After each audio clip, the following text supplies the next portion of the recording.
Hello, this is Tom, the voice of Aranet.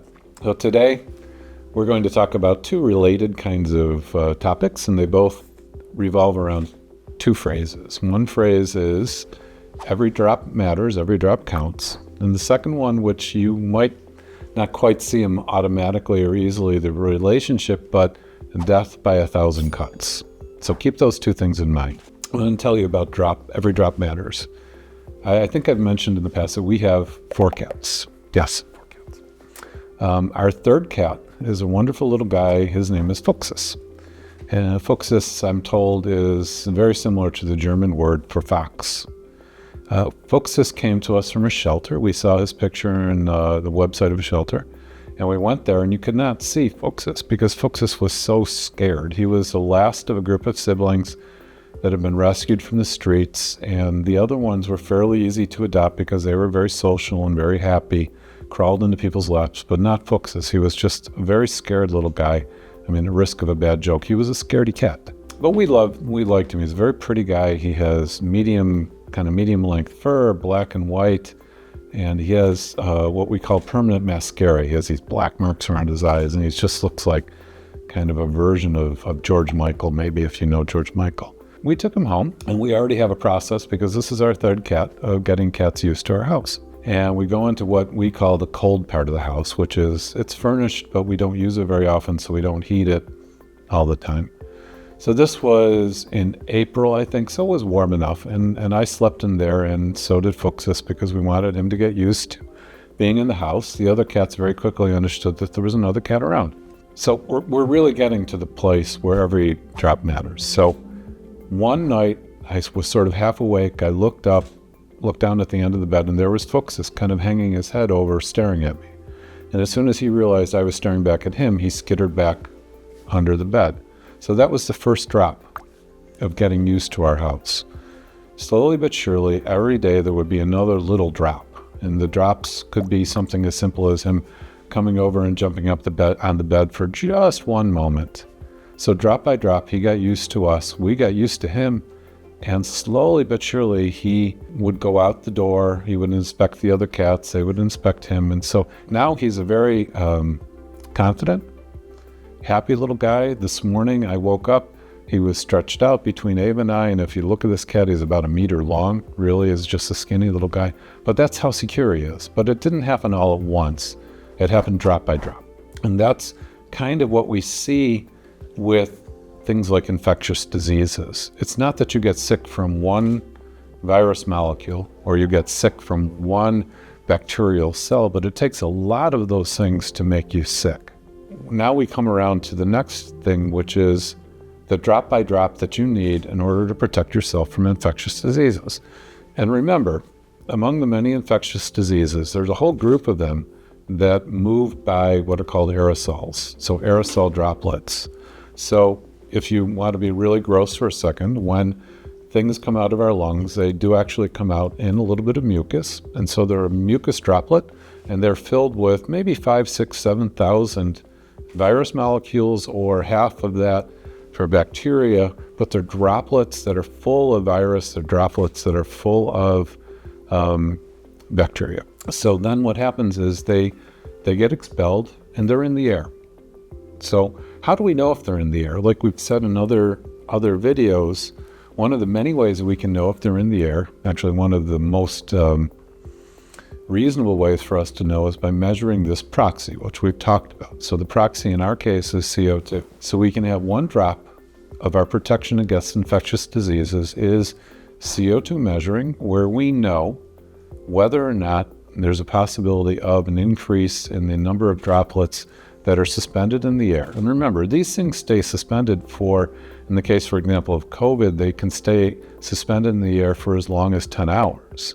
So it's not like they go away easily. The only thing that you can do is, if you think about when you see CO2 going up, you open a window, some ventilation happens, and along with the CO2 going, you also have the droplets that are filled with whatever disease we're talking about, measles, cold, COVID, whatever. So they're leaving. So that's one level, that's one droplet in our protection against things like infectious diseases. So CO2 monitoring, where we know what we can do. Another droplet for all of us is a mask.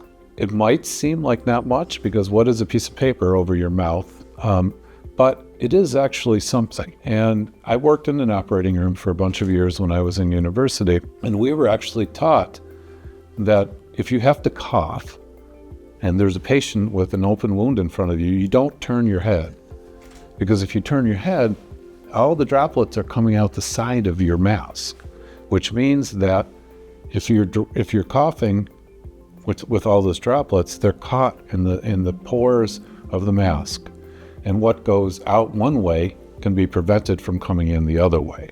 So it's just as relevant to get rid of the droplets or to avoid the droplets by having a mask on. The third, one of the most important ones, in all honesty, is a vaccine. So we have droplets so far. Every drop matters.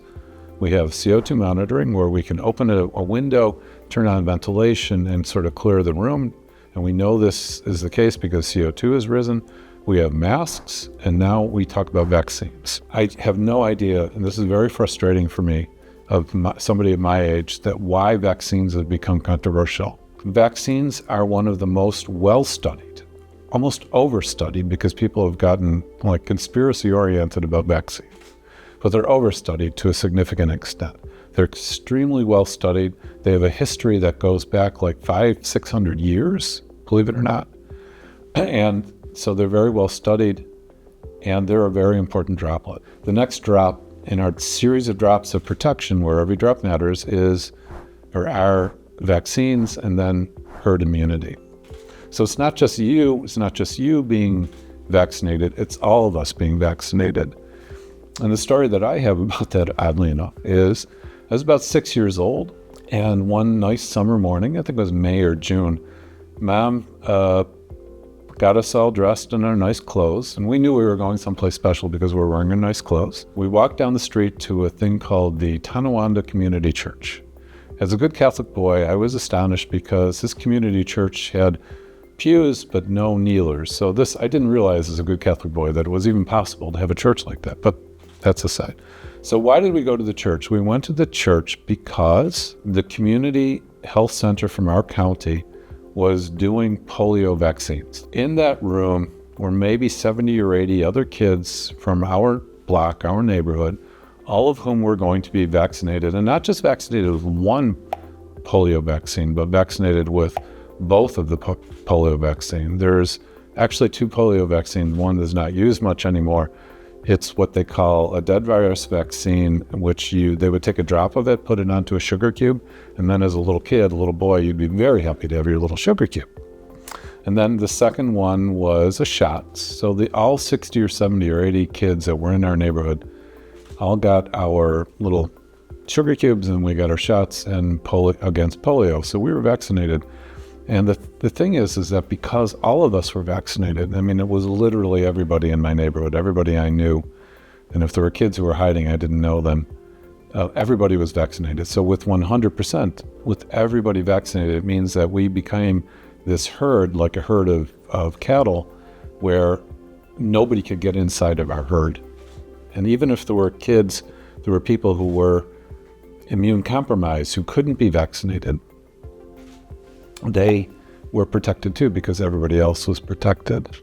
And that's a major thought in vaccinations. So right now, for example, where we are in Latvia, we have a relatively small measles outbreak. And I read the other day that the threshold to herd immunity for measles is 95%. Latvia is at 90%, which means that we have a problem. And once you get below those thresholds, then people are not protected. And it does require that people are protected. It's a very good thing if we're aware of all of the droplets of protection. Every drop matters. And those drops, in our case for infectious disease, start with making sure we're vaccinated and that people around us are vaccinated. Secondly, that just proactively we use a tool like Aranet to measure CO2, because we understand that CO2 is a good proxy for the concentration of things like aerosol droplets, which carry diseases. And so we know that, and we know that we can take action. If we don't have control over the environment we're in, one of the next best actions, the next droplet we can use, is a mask. And remember that masks, they're not perfect, that's for sure, but they do a lot more than just breathing in everything. So now let's go and talk about the death by 1,000 cuts.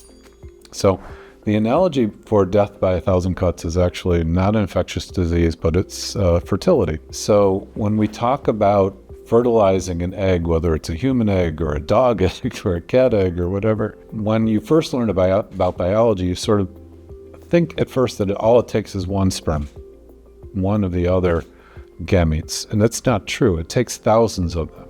Each one of them is sort of softening up the egg, if you will, doing its own specific part to make it possible for one or even two sperm or gametes to make their way through the cell wall of the egg and to fertilize and cause life to begin. And it's the same thing with infectious diseases. It's not just one molecule of a virus that gets into your lungs that causes you to get sick, especially if you're a healthy person. If you're a healthy person, it really does take quite a bit.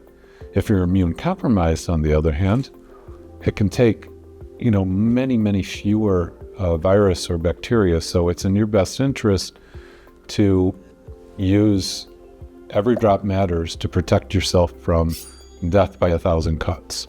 And the last analogy or example that I'd leave you with is safety on the roads. And it's a good example of both of these things. So tomorrow I have to take my car for technical inspection. Technical inspection is one of those drops that matter in having safe roads.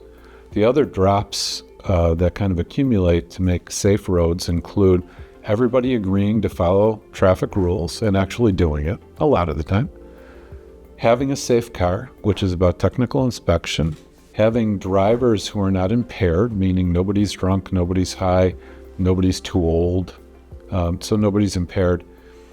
And finally, that even in our cars that we are aware of what's going on with this, that you make sure that your car is ventilated so that you are not cognitively sort of disabled when you're driving. So all of those things together become an accumulation of drops that lead to roads being fairly safe. On the other hand, the death by 1,000 cuts caused by things like a bad technical inspection is bad technical inspection coupled with somebody who is ignoring rules of the road, coupled with somebody who is perhaps impaired. That death by 1,000 cuts can lead to deaths on the road. So we have these two things sort of conspiring to either make the roads safe, every drop matters, or make the roads unsafe and death by 1,000 cuts, because not any individual thing will make safe roads and no individual thing will make a very unsafe situation on the road. That is what I want to say to you about infectious diseases and safety on the roads for that matter. So to wrap it up, we talked about two very important kind of concepts. One is every drop matters. Every drop matters means that we don't just do one thing to protect ourselves. In this case, we have our CO2 monitor, our Aranet 4, we have masks, we have burping our rooms or ventilating our rooms, or we have the vaccinations, right? On the other hand, the death by 1,000 cuts means that we ignore those things, and no one thing is going to lead to infectious disease for us, but if we accumulate them, 1,000 of them, then we have a problem. So I wish you a good afternoon, and I hope you've had a great amount to think about.